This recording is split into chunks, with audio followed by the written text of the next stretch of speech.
अस्सलाम वालेकुम, कैसे हैं आप सब? उम्मीद है बिल्कुल खैरियत से होंगे। गुज़री हुई ईद मुबारक हो आप सबको बहुत बहुत। आज हम अपने लेक्चर नंबर 3 का आगाज़ करेंगे, जिसमें हम अपना चैप्टर नंबर 4 देखेंगे। चैप्टर नंबर 4 आपके सिलेबस का थर्ड चैप्टर होगा, ठीक है। पहले हम 2 वीडियोस में दोनों चैप्टर्स को कंप्लीट कर चुके हैं। आज हम अपना फोर्थ चैप्टर स्टार्ट करेंगे, जो आपके सिलेबस का चैप्टर नंबर 3 होगा। अच्छा, आगे बढ़ते हैं। तो आपका चैप्टर नंबर 4 है स्क्वायर्स एंड स्क्वायर रूट्स, ठीक है। तो सबसे पहली बात तो ये कि स्क्वायर क्या होते हैं। आप पहले भी स्क्वायर से वाकिफ होंगे। स्क्वायर का मतलब क्या होता है? एक तो आपने स्क्वायर पढ़ा था कि जिसकी 4 साइड्स होती हैं, 4 कॉर्नर्स होते हैं, वो आपने ज्योमेट्री में पढ़ा था। लेकिन यहाँ पे हम बिल्कुल भी उस शेप की बात नहीं कर रहे हैं। यहाँ पे हम पावर ऑफ 2 की बात कर रहे हैं। जब भी किसी भी नंबर के ऊपर 2 की पावर लगी हुई होती है, तो इस 2 की पावर का मतलब क्या होता है कि ये स्क्वायर लगा हुआ है, ठीक है। अच्छा, पहले इसकी डेफिनेशन देख लेंगे क्या कहते हैं। Square is the product of same integers. Integers क्या चीज है भाई? इंटीजर्स दो तरह के होते हैं, माइनस के भी होते हैं, यानी कि नेगेटिव भी होते हैं, और पॉजिटिव भी होते हैं। नेगेटिव मतलब +1 +2, सॉरी -1 -2 -3, और पॉजिटिव मतलब +1 +2 +3।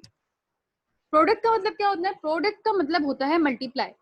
प्रोडक्ट ऑफ सेम इंटीजर्स, क्या मतलब हुआ इस बात का? इसका मतलब ये हुआ कि 2 मल्टीप्लाई बाय 2, फॉर एग्जाम्पल एक वैल्यू 2 एक नंबर है और 2 को 2 से ही मल्टीप्लाई करवाया हमने। इसी तरह अगर मैं दूसरे 7 इंटीजर की बात करूं, तो 3 एक नंबर है, 3 को 3 से ही मल्टीप्लाई करवाया। 4 एक नंबर है, 4 को 4 से ही मल्टीप्लाई करवाया। तो उसके मल्टीप्लाई करवाने के बाद जो आंसर आएगा वो उसका आंसर होगा। क्या मतलब हुआ भाई? क्या बोल रही हूँ मैं ये? फॉर एग्जाम्पल अगर 2 का स्क्वायर फाइंड करने के लिए दिया जाए, यानी कि 2 के ऊपर पावर लगी हुई हो 2 का स्क्वायर मतलब 2 की पावर 2। इसका मतलब ये होगा कि हमने 2 को 2 से मल्टीप्लाई करवाना है। पावर ऑफ 2 का मतलब है कि जो नंबर लिखा हुआ है हमने उसको उसी से मल्टीप्लाई करवा देना है। आगे जब आप देखेंगे तो आपको और अच्छे से समझ में आएगा। तो 2 2 4, तो ये एग्जांपल हो गई। नेक्स्ट एग्जांपल हम इसकी देखते हैं। 5 मल्टीप्लाई बाय 5। 5 एक नंबर है और उसको 5 से ही मल्टीप्लाई करवाएं, यानी कि दो सेम इंटीजर्स को हमने आपस में मल्टीप्लाई करवा दिया। उसको मल्टीप्लाई करवाने के नतीजे में जो आंसर हमें मिला वो है इसका स्क्वायर, यानी कि वो किसका स्क्वायर है? वो 5 का स्क्वायर है। 5 multiply by 5 is equal to 25। तो 25 किसका स्क्वायर है? 5 का स्क्वायर है। 4 किसका स्क्वायर है? 2 का स्क्वायर है। इसी तरह अगर मैं कहूँ 3 3 जार 9, तो 9 किसका स्क्वायर है? 3 का स्क्वायर है, ठीक है। स्क्वायर का मतलब हमने उसी नंबर को उस नंबर से मल्टीप्लाई करवा देना है। 4 मल्टीप्लाई बाय 4 यानी कि 16। 16 किसका स्क्वायर है? 4 का स्क्वायर है। आगे देखते हैं। इससे ये बात हमें पता चली कि 2 का जो स्क्वायर होगा वो क्या होगा? 4। 5 का जो स्क्वायर होगा वो होगा 25, ठीक है। अच्छा, स्क्वायर रूट क्या चीज होती है? स्क्वायर रूट बिल्कुल ही उल्टा होता है स्क्वायर का। क्या मतलब हुआ? इसका मतलब ये हुआ कि फॉर एग्जाम्पल, अच्छा ये क्या चीज है जो मैंने लिखी हुई है? ये क्या चीज है भाई? ये स्क्वायर रूट की साइन होती है, ठीक है। स्क्वायर रूट है ये। जब भी आप स्क्वायर रूट को लिखेंगे तो आप इस तरह से इसकी एक साइन बनाएंगे। ये होती है स्क्वायर रूट की साइन। ये समझ लीजिए इस वैल्यू का घर है, एक अपने घर के अंदर बैठा हुआ है, सही है। अच्छा, 36 की वैल्यू को फाइंड करना है। 36 का मतलब क्या? 36 लिखा हुआ है √36, यानी कि आपने इसको ब्रेक करना है। आपको ये पता लगाना है कि 36 कैसे बना, किसको किससे मल्टीप्लाई करवाने पे 36 बना, ठीक है। यानी कि 36 किसका स्क्वायर है? स्क्वायर मतलब सेम नंबर्स को आपस में मल्टीप्लाई करवाना है। तो ये 36 किसका स्क्वायर होगा? 6 का। क्यों? क्योंकि 6 6 36 होता है। इसके अलावा अगर हम 81 की बात करें, तो 81 किसका स्क्वायर है? 9 का स्क्वायर है, यानी कि 81 का स्क्वायर रूट क्या होगा?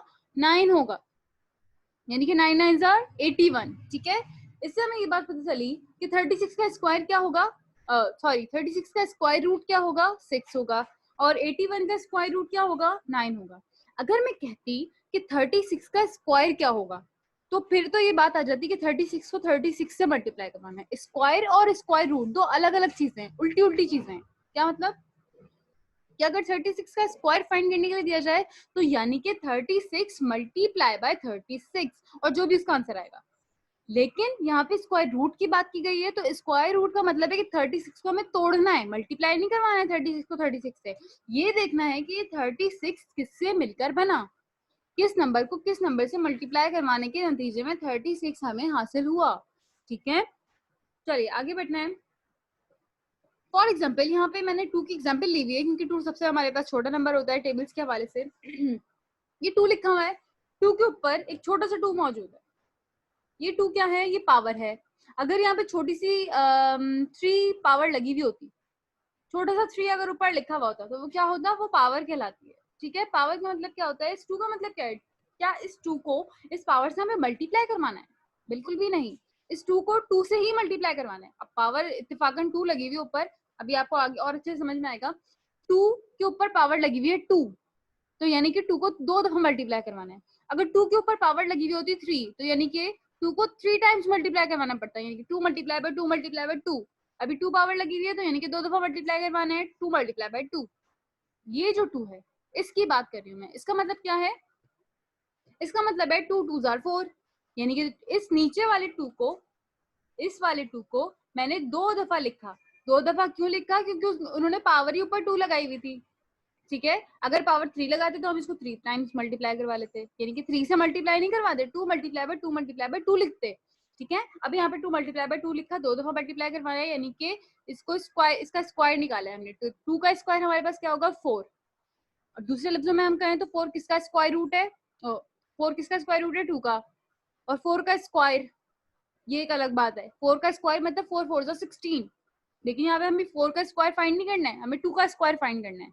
2 का स्क्वायर क्या होगा? 2 2s are 4, ठीक है। कंफ्यूजन हो रही है ना? अभी आगे क्लियर होगा। अच्छा इसका मतलब क्या हुआ? इसका मतलब ये हुआ कि अगर 3 लिखा हुआ है और 3 के ऊपर पावर लगी हुई 2, तो क्या हमें 3 को 2 से मल्टीप्लाई करवाना है? बिल्कुल भी नहीं, 3 को 3 से मल्टीप्लाई करवाना है, क्योंकि 3 को 2 दफा मल्टीप्लाई करवाना है। ये देखिए मैंने 2 दफा 3 लिखा है, एक ये रहा, एक ये रहा, फिर उसका आंसर लिखा हुआ है आगे। तो अगर यहाँ पे पावर लगी हुई होती 3, तो फिर आगे लिखा हुआ होता 3 मल्टीप्लाई बाय 3 मल्टीप्लाई बाय 3, लेकिन अभी पावर लगी हुई 2, तो 2 दफा लिखा है और 2 दफा मल्टीप्लाई करवाया है, 3 मल्टीप्लाई बाय 3, तो 3 3s are 9 होगा। 3 का स्क्वायर मतलब 3 को 3 से मल्टीप्लाई करवाना है, इसका आंसर क्या होगा? 9। इसी तरह अगर 4 का स्क्वायर लिखा हुआ है, तो 4 का स्क्वायर मतलब 4 मल्टीप्लाई बाय 4, मतलब 4 4s are 16। अगर 5 का स्क्वायर लगा हुआ होता है तो 5 5s are 25। अगर 6 का स्क्वायर लगा हुआ होता है तो 6 6 are 36। क्लियर हो रहा है? इस तरह ये चलता जाएगा, ठीक है। अच्छा आगे बढ़ते हैं। आगे मैंने स्क्वायर रूट को समझाने के लिए एक एग की एग्जांपल दी हुई है। आप इससे कंफ्यूज मत होइएगा कि क्यों दी हुई है, मैं आगे बताऊंगी कि मैंने एक एग की एग्जांपल यहाँ पे क्यों दी है। यहाँ पे लिखा हुआ है अंडर रूट 4। इस साइन से तो आप पहले ही वाकिफ होंगे ना, ये जो 4 से पहले लगी हुई साइन, इससे तो आप पहले ही वाकिफ होंगे। मैंने आपको पहले बता दिया कि स्क्वायर रूट की साइन होती है। तो यहाँ पे स्क्वायर रूट 4 किसका स्क्वायर है ये बताना है। अब जब भी हम स्क्वायर रूट को सॉल्व करते हैं ना, तो हम उसको तोड़ देते हैं, यानी कि इस 4 को हमें तोड़ना पड़ेगा। तोड़ना मतलब इसको ये देखना पड़ेगा कि कौन सा टेबल ऐसा है जिसको, कौन सा नंबर ऐसा है जिसको उसी से मल्टीप्लाई करवाने के नतीजे में हमें 4 मिला है। जब हम इसको तोड़ेंगे तो हमें ये बात पता चलती है कि 2 को 2 से मल्टीप्लाई करवाने के नतीजे में हमें 4 मिला है, क्योंकि 2 2s are 4 होता है। अगर यहाँ पे 4 की जगह 9 लिखा हुआ होता, तो मतलब कि 9 किसके नतीजे में मिल रहा है हमें? 3 3s are 9। 3 को 3 से मल्टीप्लाई करवाने के नतीजे में हमें 9 मिल रहा है। अगर यहाँ पे 16 लिखा हुआ होता, तो 16 का मतलब क्या? 4 4s are 16। 4 को 4 से मल्टीप्लाई करवाने के नतीजे में हमें 16 मिल रहा है, ठीक है। अच्छा, तो यहाँ पे अंडर रूट 4 लिखा हुआ था, इसको हमने जब तोड़ा, अब मैंने यहाँ पे इसीलिए एक की एग्जांपल दी हुई है ताकि आप लोगों को याद रहे कि जब भी हम स्क्वायर रूट को सॉल्व करते हैं ना, तो हमें उसको ब्रेक करना पड़ता है, उसको तोड़ना पड़ता है, ठीक है। अच्छा, तो इसका आंसर क्या आएगा हमारे पास? 2। 2 क्यों आएगा? क्योंकि 2 को 2 से मल्टीप्लाई करवाने के नतीजे में हमें 4 मिला। तो अंडर रूट 4 का आंसर क्या आएगा? 2। अंडर रूट 9 का आंसर क्या होगा फिर? 3। अंडर रूट 16 का आंसर क्या होगा? 4। बात समझ में आ रही है? नहीं आ रही तो और अच्छे से समझ में आ जाएगी अभी इंशाल्लाह इंशाल्लाह। इसका मतलब क्या हुआ? इसका मतलब ये हुआ कि अगर हम अंडर रूट 9 की बात करें, तो 9 का मतलब 9 किसके नतीजे में मिला? 3 3s are 9। 3 को 3 से मल्टीप्लाई करवाने के नतीजे में हमें 9 मिला। 16 किसके नतीजे में मिला? 4 को 4 से मल्टीप्लाई करवाने के नतीजे में हमें 16 मिला, यानी कि 16 का आंसर क्या आएगा फिर? 4। यानी कि बिल्कुल हाफ कर देना है इसको, ठीक है। एंड चलता जाएगा, बिल्कुल क्लियर। अच्छा आगे बढ़ते हैं। Square roots can be solve by 2 methods. दो तरीके से ये सॉल्व हम कर सकते हैं। कौन कौन से? एक होता है फैक्टराइजेशन मेथड और एक होता है डिवीजन मेथड। अच्छा, आप इस पूरे चैप्टर में ये 2 मेथड्स ही पढ़ेंगे, लेकिन फर्स्ट टर्म में आपको फैक्टराइजेशन मेथड सिखाया जाएगा। फैक्टर्स हमें इसमें निकालने होते हैं, सिंपली हमें इसमें एलसीएम निकालना होता है, ठीक है। अच्छा, एक्सरसाइज शुरू करने से पहले ये टेबल आपको बनाना होगा अपने, ये आपके असाइनमेंट का हिस्सा नहीं है, लेकिन ये आप बनाएंगे इसी वीडियो के बाद। जब आप अपना असाइनमेंट करने बैठेंगे तो आप ये चार्ट बनाएंगे। हाँ, ये आपने चार्ट सबमिट नहीं करवानी है स्कूल के अंदर, इसको प्यारा से बनाना है आपने, कैसे करके आपने कंप्यूटर पेपर लेना है, कंप्यूटर पेपर के ऊपर प्यारा से इसको डेकोरेट करके लिखना है और ये अपने पास संभाल के रखने है, ताक़यामत आपके काम आएगा। मतलब ताक़यामत मतलब जिंदगी भर जब तक आप मैथ्स पढ़ रहे हैं ये आपके काम आएगा इंशाल्लाह इंशाल्लाह। सही। तो अच्छा इसका है मतलब क्या, इसका मतलब ये है कि इसमें ये लिखा हुआ है कि 1 का स्क्वायर क्या होगा 1, यानी कि 1 1 जा क्या होगा 1, 2 2 जा 4, 3 3 जा 9, 4 4 जा 16। 4 के ऊपर स्क्वायर लगा हुआ है, इसका मतलब ये नहीं कि हमने 4 को 2 से मल्टीप्लाई करवाना है, इसका मतलब बिल्कुल भी ये नहीं है। 2 पावर लगी हुई है यानी कि 4 को 2 दफा मल्टीप्लाई करवाना है। 4 4 जा 16, 5 5 जा 25। अगर हम किसी बड़े नंबर को देखें तो 49 49 जा 2401। इसी तरह 95 देखें तो 9025। इसी तरह 100 देखें तो 100 को 100 से मल्टीप्लाई करवाने के नतीजे में हमें 10,000 मिलेगा। ठीक है, तो जितने भी बड़े नंबर हो, चाहे कोई भी नंबर हो, कुछ भी हो, अगर तो स्क्वायर पावर लगी हुई है तो इसका मतलब है कि उस नंबर को उसी नंबर से हमें मल्टीप्लाई करवाना है। पावर से मल्टीप्लाई नहीं करवाना है, नंबर को नंबर से मल्टीप्लाई करवाना है, सेम नंबर्स को आपस में, सेम इंटीजर्स को मल्टीप्लाई करवाना है। ठीक है, आगे बढ़ते हैं। एक्सरसाइज 4A है आपके पेज नंबर 56 पर। Find by factors the positive square roots of. Factors निकालने हैं, सिंपली एलसीएम हमें निकालना है इसका। आप एलसीएम से अच्छी तरीके से वाकिफ होंगे। इस तरह से आपको एक कॉलम बनाना पड़ेगा। ठीक है, अच्छा कॉलम क्या, जो आप एलसीएम के लिए बनाते हैं स्केल्स की मदद से, लेकिन आप रफ वर्क में बनाते थे जब एलसीएम निकालते थे, लेकिन आपने ये फेयर काम करना है सारा। ठीक है, अच्छा यहाँ पे लिखा हुआ 529। 529 लिखा हुआ है, इस 529 का हमें एलसीएम निकालना है। एलसीएम निकालने का तरीका होता है क्या कि हम छोटे नंबर से उसको सॉल्व करना स्टार्ट करते हैं। तो आपने सबसे पहले ये ध्यान में रखना है कि अगर किसी भी वैल्यू के आखिर में इवन नंबर है, इवन नंबर यानी कि वो नंबर्स जो कि 2 के टेबल में आते हों। 2 के टेबल्स में मतलब 2 1 2, 2 2 4, यानी कि 2 4 6 8 9 10 12 वगैरह वगैरह, ऐसे नंबर जो कि 2 के टेबल में आते हैं वो सारे इवन नंबर्स कहलाते हैं। और उसके अलावा जितने भी बचे हैं वो सारे ऑड नंबर्स कहलाते हैं। अगर किसी भी वैल्यू के आखिर में इवन नंबर मौजूद है, यानी कि 2 4 6 8 वगैरह वगैरह, अगर तो ये मौजूद है तो इसका मतलब कि हम 2 के टेबल से सॉल्व करना स्टार्ट करेंगे। लेकिन अगर ये नहीं है तो मतलब क्या कि हमें दूसरे टेबल से इसको सॉल्व करना पड़ेगा। सही है, अच्छा यहाँ पे 9 लिखा हुआ है। अब इसको ओवरऑली सॉल्व करके देखते हैं कि क्या ये 2 के टेबल से तो नहीं जाएगा, क्योंकि 9 लिखा हुआ है, 9 2 के टेबल में नहीं आता, तो क्या ये 3 के टेबल से भी जाएगा, इसको हमें देखना पड़ेगा। ठीक है, अच्छा बिल्कुल गौर से देखिएगा, बिल्कुल राइटिंग पे तवज्जो देने की बिल्कुल भी जरूरत नहीं, क्योंकि मैं इस तरह बहुत गंदा टाइप करती हूँ। खैर टाइप क्या इसमें लिखना पड़ता है। अच्छा 3 के टेबल से हम इसको सॉल्व करके देखते हैं। 3 के टेबल में 5 तो आता नहीं है, तो 5 से छोटा क्या आता है 3 आता है। 3 1 जार 3। जब हमने इसको 5 को 3 सपोज कर लिया है तो यानी कि इसका बाकी जो 2 बचे वो बराबर में चले गए, तो ये 22 बन गया, ये 2 22 बन गया, क्योंकि बराबर से 2 कैरी हमने इसको बराबर में दे दिया। 3 के टेबल में 22 भी नहीं आता है, क्या आता है 21 आता है। 7 टाइम्स 21, 3 7 जार 21। 21 इसको हमने सपोज कर लिया तो एक कैरी हमने बराबर में दे दिया, ये हो गया 19। क्या 3 के टेबल में 19 आता है? बिल्कुल भी नहीं आता, यानी कि ये बिल्कुल ही गलत है, हम 3 से इसको सॉल्व कर ही नहीं सकते हैं। ठीक है, अच्छा इसी तरह अगर हम इसको 4 के टेबल से भी नहीं जा सकता है, ये 5 के टेबल से भी नहीं जा सकता है, ये 6 के टेबल से नहीं जा सकता, 7 के टेबल से करके देख लेते हैं। 7 के टेबल में 52 आता है? नहीं आता है। 52 से छोटा क्या आता है 49 आता है। कब आता है 7 7 जार 49, 7 7 जार 49। 52 में से 49 निकाल दें, कितने बचेंगे 3 बचेंगे। 3 कहाँ जाएगा बराबर में इस 9 के पास, तो ये 9 क्या बन जाएगा 39। क्या 7 के टेबल में 39 आता है? बिल्कुल भी नहीं आता है, तो ये भी बिल्कुल गलत है। इसी तरह आप किसी भी टेबल से इसको सॉल्व करके देख लें, ये सॉल्व नहीं होगा। अब क्यों नहीं सॉल्व होगा, ये इसलिए नहीं सॉल्व होगा क्योंकि ये किसी बहुत बड़े नंबर से मल्टीप्लाई होगा, यानी कि कोई बड़ी वैल्यू है जिसको उन्होंने मल्टीप्लाई करवाया है, तो फिर उसके आंसर में 529 आया है। ठीक है, ये छोटे छोटे नंबर्स नहीं है, 2 से लेके 10 तक तो कोई नंबर है ही नहीं, तो हमें इसको चार्ट में देखना पड़ेगा कि हम इसको कैसे सॉल्व कर सकते हैं। अच्छा ये लिखा हुआ है 529, तो ये बात साबित हुई कि 529 किसका स्क्वायर है, ये 23 का स्क्वायर है। 23 को 23 से मल्टीप्लाई करवाने के नतीजे में हमें ये हासिल हुआ। ठीक है, इसीलिए ये सॉल्व नहीं हो रहा क्योंकि ये किसी बड़े नंबर से सॉल्व होगा। अब इसको सॉल्व कर लेते हैं। 529 लिखा हुआ है, 23 23 जार 529 और 23 1 जार 23, ये हो गया सॉल्व। नीचे 1 आ गया, इसका मतलब कि इसका काम हो गया खत्म। अब इसका मजीद कोई एलसीएम नहीं निकाल सकते, इतना तो पता ही होगा आप लोगों को। उसके बाद जब हम इसको सॉल्व करेंगे तो इसको सॉल्व करने का तरीका क्या होगा कि जो वैल्यू उन्होंने हमें क्वेश्चन में दी हुई है हम उसको अंडर रूट के अंदर लिखेंगे। कैसे? ऐसे, ये आ गया अंडर रूट के अंदर 529। इस 529 का मतलब है क्या, इसके जब हमने फैक्टर्स निकाले तो वो क्या निकले, दो फैक्टर्स निकले हैं 23 और 23। 23 मल्टीप्लाई बाय 23 करना है, अंडर रूट के अंदर ही लिखना है ये सारा, ठीक है। और ये हमने बना दिया पूरा पूरा रूट, ठीक है। अच्छा, ये 23 मल्टीप्लाई बाय 23 है।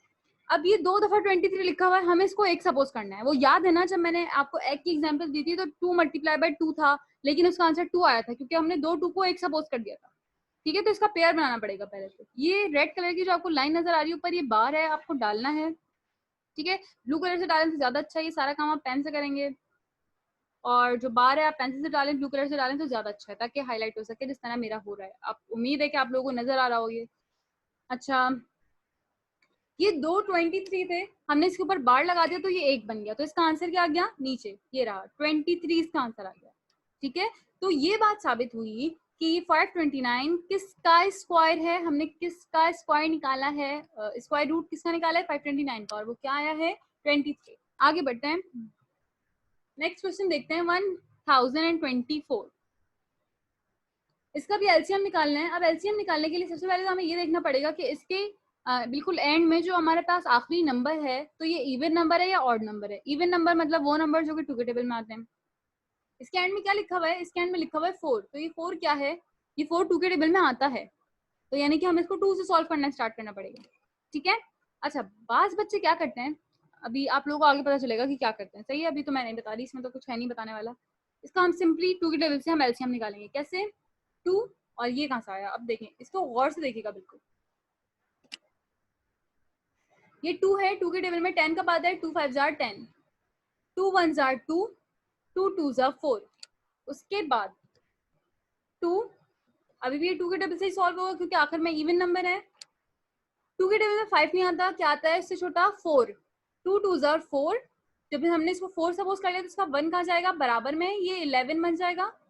2 5 जार 10 और इसका 1 कहाँ जाएगा, बराबर में, क्योंकि इस 11 को हमने 10 सपोज कर लिया तो इसका 1 कहाँ जाएगा, बराबर में। तो ये 2 क्या बन गया, 12 बन गया। तो 2 के टेबल में 12 कब आता है, 6 टाइम्स, 2 6 जार 12।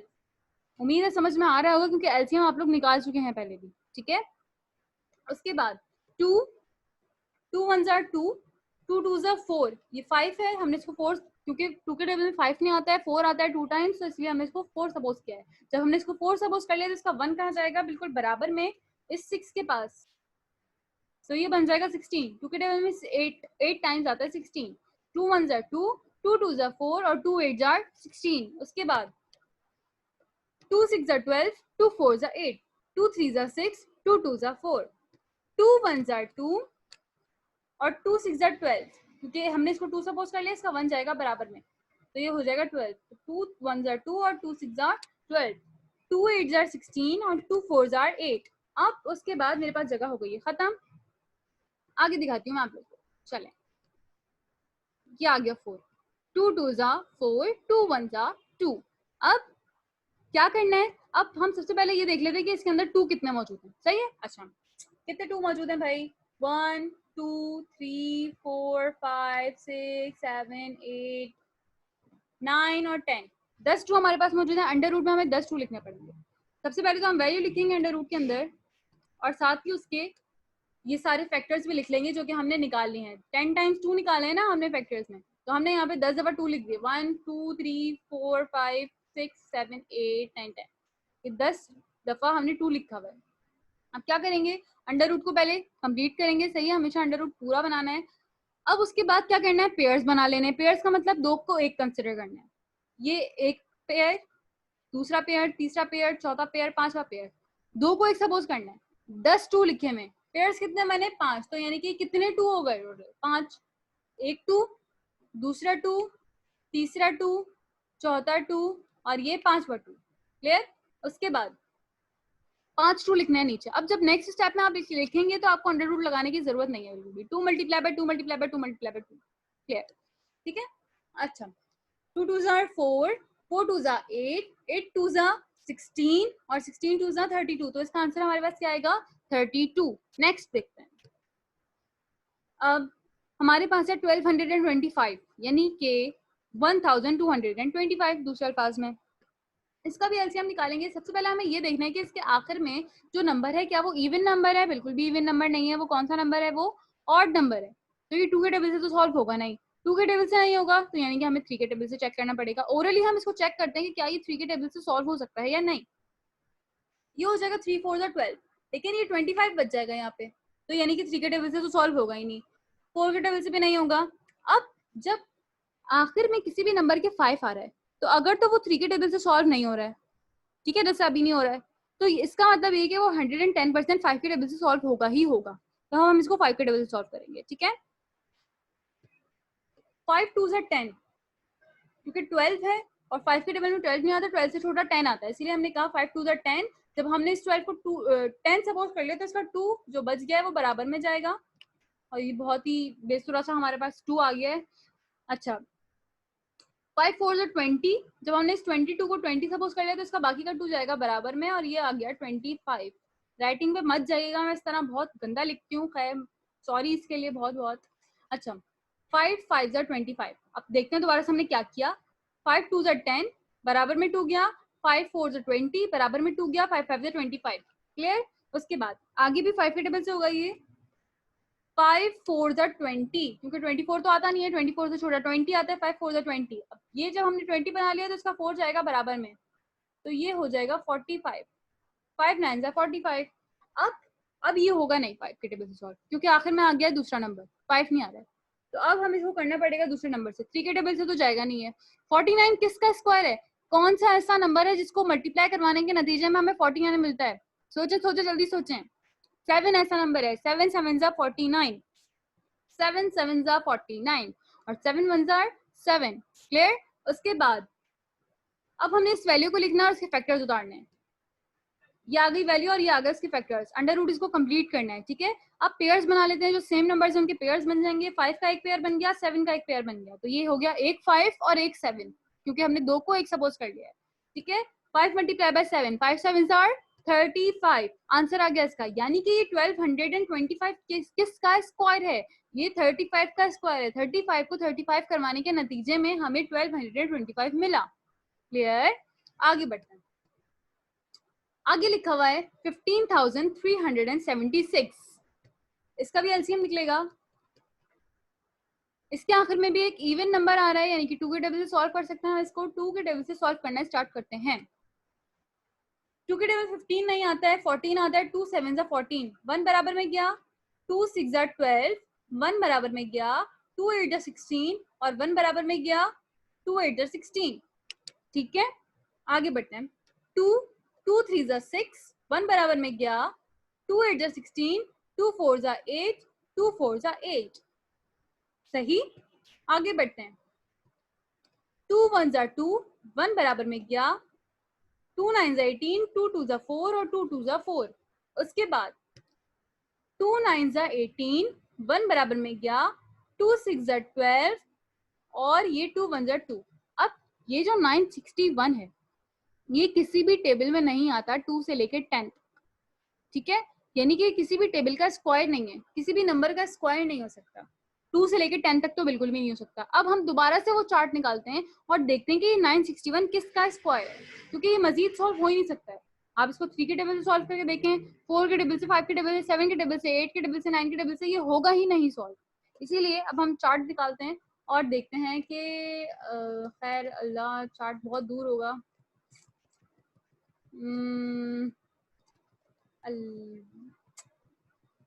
सॉरी, इतना आप लोगों को वेट करना पड़ा है मेरी वजह से। ऐसे निकाल लेते ना हम, 1 मिनट।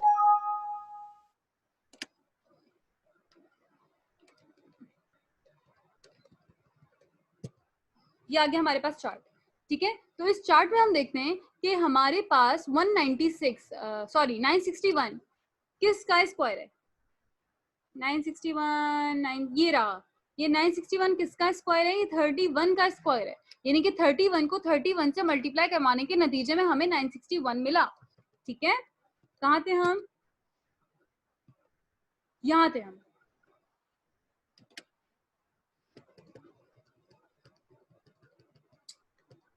961 किसका स्क्वायर है? 31 का। तो 31 जा 961 और 31 1 जा 31। ठीक है, अब क्या करेंगे? पहले तो वैल्यू उतार लेंगे और वैल्यू के बाद उसके फैक्टर्स उतार लिए हमने आगे। सही है, इसका भी हमने स्क्वायर रूट पूरा बनाना है और आगे वाले का भी स्क्वायर रूट हमने पूरा बनाना है। अब पेयर्स बनाना है, यानी कि दो नंबर को एक सपोज करना है। इस 2 का पेयर बन गया, इस 2 का पेयर बन गया और ये 31 का पेयर बन गया। तो हमारे पास कितने 2 हो गए? 2 2, एक 2 ये रहा, एक 2 ये रहा, एक 2 ये रहा और 31 ये रहा। ठीक है, तो अब इसको हम करेंगे सॉल्व। नीचे वाले स्टेप में आपने स्क्वायर रूट नहीं उतारना है। 2 मल्टीप्लाई बाय 2 मल्टीप्लाई बाय 31, 2 2 जा 4 और 4 मल्टीप्लाई बाय 31 124 इसका आंसर आएगा। आप करके देख लीजिएगा अगर मुझ पे यकीन नहीं है तो। ठीक है, उसके बाद आगे बढ़ते हैं क्वेश्चन नंबर 9। अच्छा, जो क्वेश्चंस मैं करवा रही हूँ वो तो आपने करने ही करना है और उसके अलावा जो बचेंगे वो भी आपने ही करना है। ठीक है, वर्ड प्रॉब्लम्स आज हम नहीं करेंगे, आज हम सिर्फ फैक्टराइजेशन की प्रैक्टिस करेंगे। ठीक है, चलिए। अच्छा, ये आ गई हमारे पास वैल्यू, इसके आखिर में भी इवन नंबर आ रहा है। अच्छा, इस वाले क्वेश्चन को आपने गौर से देखना है और मैं आपको इसमें बताऊंगी कि बच्चे क्या क्या गलतियां करते हैं। ठीक है, अच्छा, 2 के टेबल से इसको सॉल्व करते हैं। ठीक है, अब बच्चे क्या करते हैं, अगर मैं इसको ना भी लिखूं तो बच्चे करते हैं क्या, मैं आपको दिखाती हूँ बच्चे क्या करते हैं। बच्चे कहते हैं 2 1 जा 2 और 2 के टेबल में 1 तो आता ही नहीं, तो 1 का 1 ऐसे ही आ गया। 2 के टेबल में 9 भी नहीं आता, 2 का 9 भी 9 ऐसे ही आ गया। 2 के टेबल में अच्छा 0 का 0 तो ऐसे ही आ गया और ये तो ये होगा बिल्कुल गलत। ठीक है, ये हो जाएगा बिल्कुल ही गलत। आपने क्या करना है, आपने इस पूरे को एक साथ सॉल्व करना है, क्योंकि जब हम कॉमा लगा के एलसीएम निकालते हैं ना तो वो तो एक बिल्कुल ही अलग बात होती है। जो नंबर नहीं आ रहा होता उस टेबल में तो हम उसको एज इट इज वैसे ही उतार देते हैं, लेकिन यहाँ पे ये पूरी एक वैल्यू है तो हम इसको इस तरह नहीं सॉल्व कर सकते। ठीक है, इसमें हमें कैरीज देनी पड़ती है बराबर में। अच्छा, तो हमारे पास 2 1 जा 2। अच्छा, इसके दो तरीके हैं सॉल्व करने के, आप गौर से देखिएगा मैं यहाँ पे करती क्या हूँ। ये मैंने पूरी वैल्यू वही उतार ली है, राइटिंग पे मत जाइएगा, मैं बार बार कह रही हूँ, बहुत गंदी टाइपिंग होती है इस तरह से, बहुत गंदी राइटिंग आती है।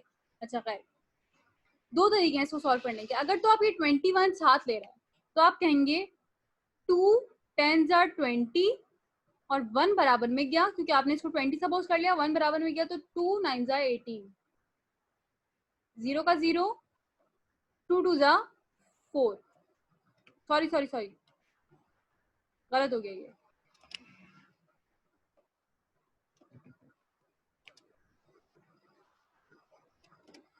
दुआ करें जल्दी से स्कूल खुल जाए, क्योंकि इस तरह तो पढ़ाने में खैर लोगों को तो सिर्फ बातें बनाना आती हैं, लोगों को क्या पता कि इसमें कितनी मेहनत लगती है और इसमें कितना दिमाग लगाना पड़ता है।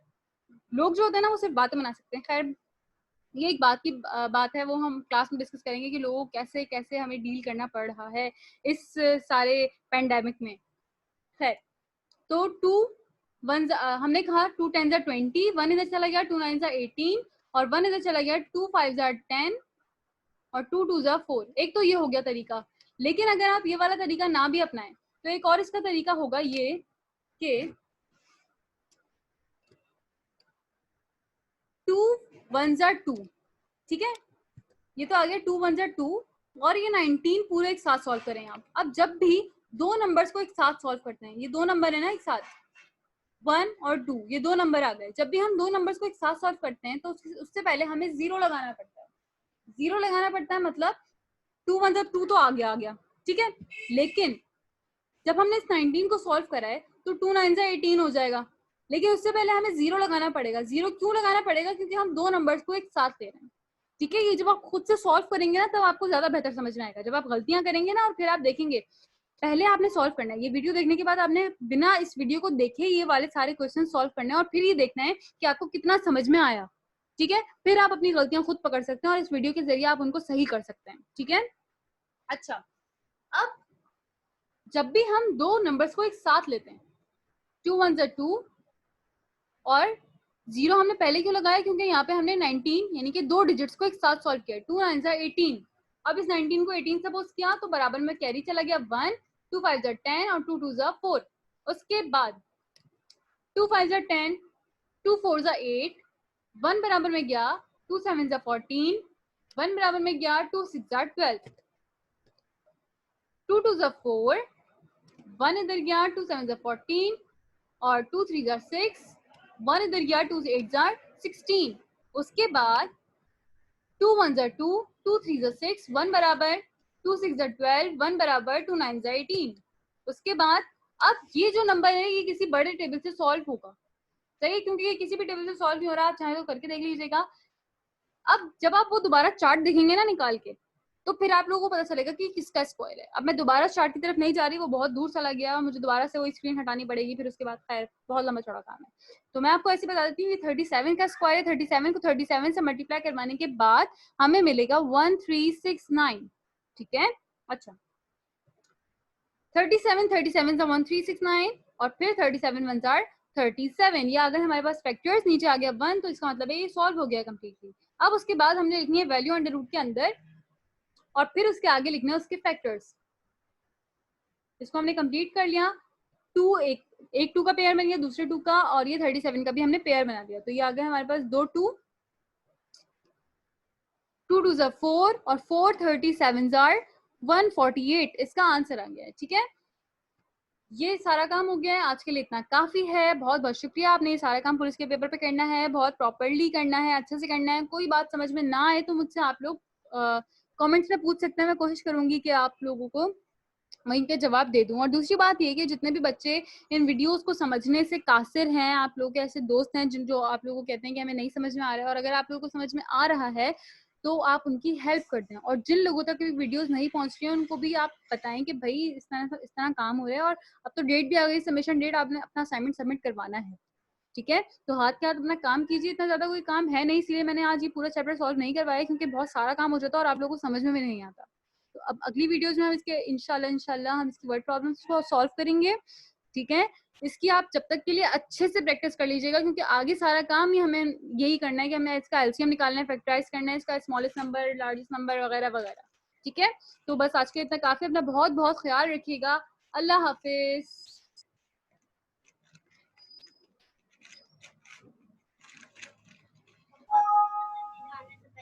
तीन चैप्टर पूरे नहीं पढ़े ना, तो मैं 3 चैप्टर